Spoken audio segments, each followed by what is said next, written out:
You may have seen the Square One puzzle. It is a WCA event that is unique because it can do 180-degree turns on the slice layer and 90-degree turns on the UND layer. What makes it very unique is it can do odd shape shifting, unlike any other WCA event. For example, 3x3 will always keep its shape no matter how you turn it, as long as it's a legal turn. But with Square One, you can make all sorts of weird cube shapes, as it's called. Another thing that makes it interesting is it can do bandage turn. It cannot do bandage turns because the pieces get bandaged where areas that look like it may be able to slice cannot slice. So it allows for some simple jumbling. So this is the Square One, and this is a Square Two I made a bit ago. I haven't gotten around to stickering it.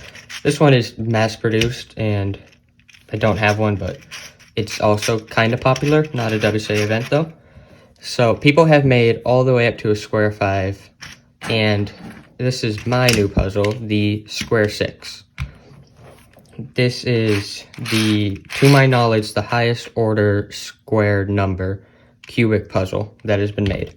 Previous was the Square 5 by Cubes Made Easy, I believe. Speaking of which, I was heavily inspired by his video on his Square 5 that he made recently.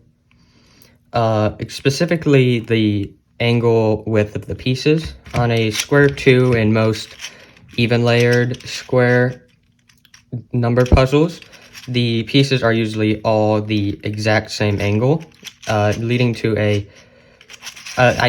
not a fun solve when it's at this many pieces, due to it just being very repetitive. So I decided to do what Cubes Made Easy did and make different angles for the pieces. So the middle 3 are in 10-degree angle increments, and the outer 4 are in 15-degree increments.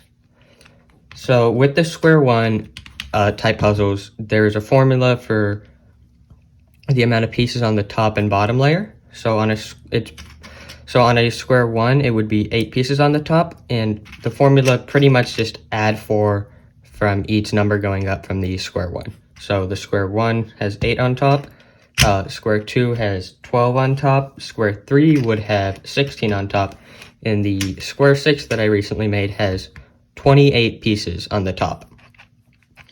Like a Square One, it can do slice turns and UND moves. It has a ton of scrambling possibility. I haven't gotten around to doing that yet, but I've fiddled around, and there is some interesting cube shapes that can already be made with about 2 slices. So that's cool. It is made with a 3D printer, and I designed it myself. The stickers are cut by a vinyl cutter I got yesterday from one of my mother's friends. That she gave us the vinyl cutter, which was very nice. It made this a lot easier because I didn't have to hand cut stickers like I do for all my other puzzles previously. I'll probably end up solving it one day, but for now I'm just going to leave it solved because I don't want to scramble it. The turning's good and everything, I just don't really feel like trying to learn it or just have to do it. That's really it, so thank you for watching.